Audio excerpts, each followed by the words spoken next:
Hello and welcome to Wolfman Gaming. This is my Uncharted 2 Crushing Difficulty walkthrough, and this is chapter 1, also known as a rock and a hard place. And I want to start this off by saying that this is one of the best introductions to an action game ever.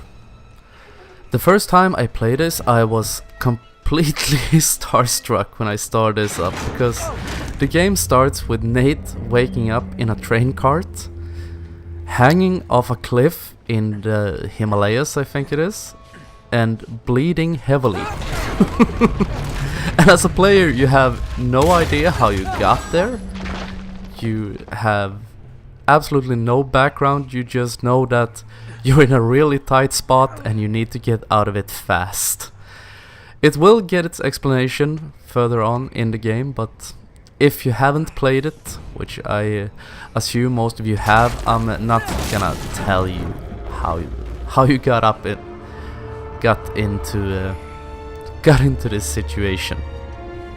I'm gonna try to keep this as spoiler-free as possible.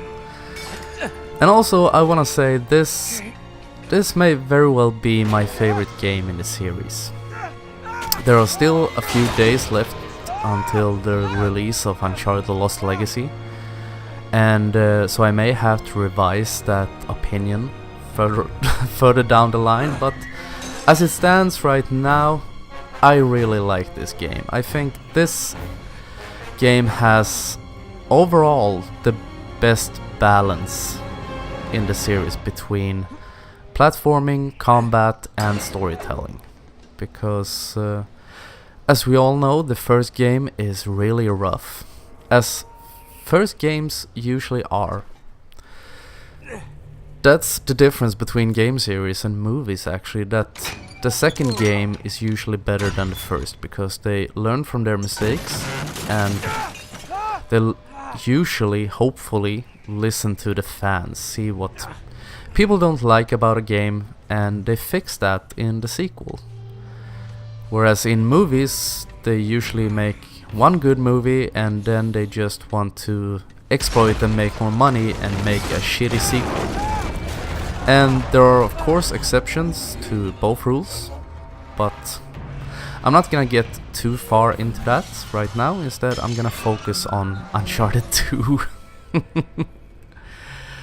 But a little bit about this walkthrough. There are, in these remastered versions, as you may very well know, there are tweaks that you can unlock.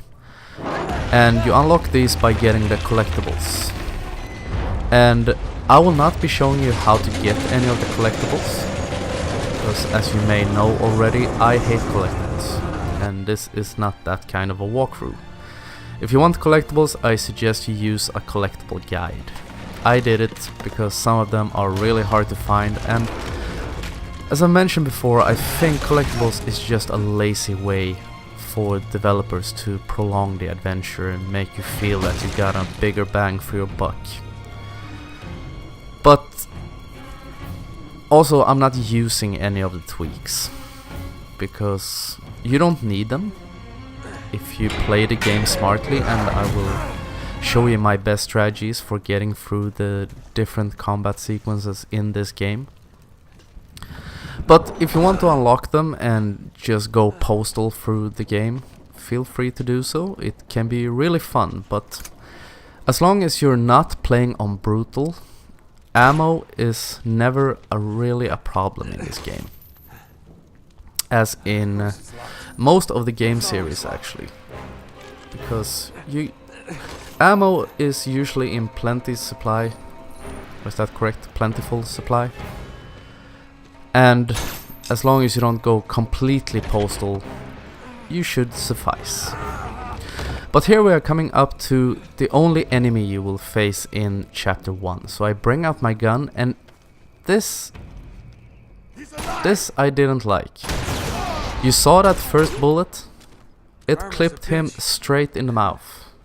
I've watched that sequence over and over again, and it is a definite headshot, but the game registered it as me hitting his upper body, so he survived.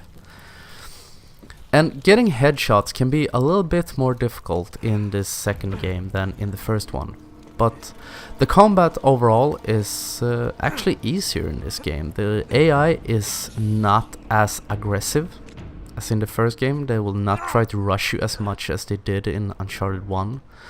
So it's a bit more balanced and a bit easier. And now you're gonna see a very weird transition right there, because I've been quite merciless throughout most of this game with editing out the cutscenes, just for fluidity reasons. And when you're watching a walkthrough, you don't want to watch cutscenes, then you watch a let's play. So at times there will be some weird transitions. I tried to make it look better, and I will also try to tell you when I've edited out a cutscene if it looks really choppy. But we're coming up to the end of chapter 1. As you can see, it was quite short but quite fun all in all. But I want to take a few seconds just to welcome you to this walkthrough. I hope you will enjoy it. I have enjoyed making it. And I want to thank you very much for watching, and I will see you again in my next video. So until next time, this is the Wolfman signing off.